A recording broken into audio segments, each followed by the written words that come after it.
Hi எல்லாருக்கும் very good morning.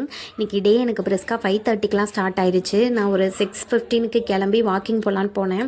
ஒரு 20 minutes நல்லா வாக் பண்ணிவிட்டு வீட்டுக்கு வந்து ஒரு காஃபி குடித்தேன். காஃபி குடிச்சிட்டு அதுக்கப்புறமா எனக்கு மார்னிங் டிஃபன் ஒர்க் இருந்தது. அதில் சாம்பாரும் பொங்கலும் பண்ணேன். மத்தியானத்துக்கும் அதே சாம்பார் தான், அதோட கீரையும் வச்சுக்கிட்டேன். இடையில மாவாட்ட வேலை இருந்தது, அது முடிச்சுட்டு லஞ்சை சாப்பிட்டுட்டு அதுக்கப்புறம் வீடு துடைக்க வேண்டிய வேலை இருந்தது, அது முடிச்சுட்டு நல்லபடியாக சாமி கும்பிட்டோம். நானும் பாப்பாவும் நல்லபடியாக சாமி திருப்தியாக கும்பிட்டு முடிச்சுட்டு அதுக்கப்புறம் படிக்கலான்னு உட்காந்தேன். எந்த ஒரு பிளாஸ்டிக் கவரையும் நீங்கள் கிராஸாக கட் பண்ணாதீங்க, அதுக்கு பதிலாக ஹரிசாண்டில் கட் பண்ணுங்கள். ஏன் அப்படின்னா மைக்ரோ பிளாஸ்டிக் அவாய்ட் பண்ணுறதுக்கு தான். நம்மளுக்கு அடுத்த ஜென்ரேஷனுக்கு நல்ல என்விரான்மெண்ட்டை கொடுக்க வேண்டியது நம்மளோட கடமை தானே, நம்ம அதை ஃபாலோ பண்ணுங்க. நீங்களும் ஃபாலோ பண்ணுங்கள். அதுக்கப்புறம் ஒரு காஃபி எடுத்துக்கிட்டேன். அப்புறம் எக்கனாமிக்ஸ் தான் படித்தேன். 10th எக்கனாமிக்ஸும் 9th எக்கனாமிக்ஸும் படித்தேன்.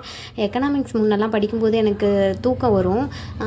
அது இப்போல்லாம் எனக்கு அப்படி வரதில்லை. ஏன் அப்படின்னா லைஃபோட ரிலேட் பண்ண படிக்க பழகிட்டேன் அப்படின்னு நான் நினைக்கிறேன். அதனால தான் நீங்களும் அது மாதிரி படித்து ட்ரை பண்ணுங்கள். ஹவுஸ் ஒய்ஃப்க்கு வந்து அட்டஸ்ட்ரிச்லலாம் டைம் கிடைக்காதுங்க, அப்பப்போ தான் டைம் கிடைக்கும். நீங்கள் எப்போல்லாம் டைம் கிடைக்குதோ அப்போல்லாம் படிங்க. உங்களை நிறைய பேர் வந்து கிரிட்டிசைஸ் பண்ணுவாங்க, உங்களால் முடியுமா, எப்படி எல்லா வேலையும் முடிச்சுட்டு நீ படிக்க வேறு செய்வா, அதெல்லாம் முடியாது, கிளாஸ் போகிறவங்கனாலே முடியல, அப்படி இப்படின்னு எல்லாமே சொல்ல தான் செய்வாங்க. அதெல்லாம் நீங்கள் பெருசாகவே எடுத்துக்காதீங்க.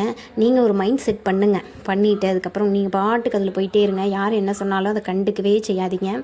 அதுக்கப்புறமா வந்து நான் இந்த வார டெஸ்ட்டை வந்து நான் இன்னும் அந்த ஸ்கெடியூலை வந்து கம்ப்ளீட் பண்ணல. நான் புதன்கிழமை தான் அதுக்குள்ளே டெஸ்ட்டை எழுத போகிறேன். நீங்களும் ஒரு ஸ்கெடியூல் வந்து ஃபாலோ பண்ணுங்கள். அப்போ தான் உங்களுக்கு டைம் வந்து ரொம்ப அதிகமாக எடுத்துக்க மாட்டீங்க, சீக்கிரமாக முடிப்பீங்க. அப்புறம் நைட்டு வந்து ஒரு 11:30க்கு நான் உட்காந்து படிக்க ஆரம்பித்தேன். அப்போ தான் பாப்பா தூங்கினாங்க. அதுக்கப்புறமா படிக்க உட்காந்தேன். அப்போ கூட எனக்கு தூக்கம் வர மாதிரி இருந்தது. அதுக்கப்புறம் தூங்கலை நான்.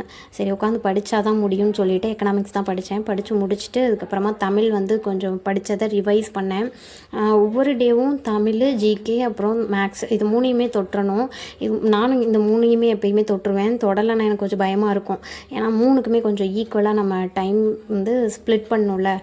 அதனால் நீங்களும் அது மாதிரி ட்ரை பண்ணுங்கள். அதே மாதிரி ஸ்கெடியூலை ஃபாலோ பண்ணுங்கள், டைமிங் மெயின்டைன் பண்ணுங்கள். ஹவுஸ் ஹோல்டு ஒர்க் இருக்கும் தான், இல்லைன்னு சொல்லலை.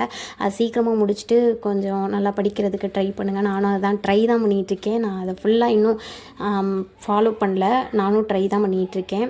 எல்லாருக்கும் ஆல் த பெஸ்ட். எல்லோரும் எக்ஸாமில் பாஸ் ஆகி இந்த தடவை ஆஃபீஸர்ஸ் ஆகணும். எல்லாருக்கும் ஆல் த பெஸ்ட்டுங்க.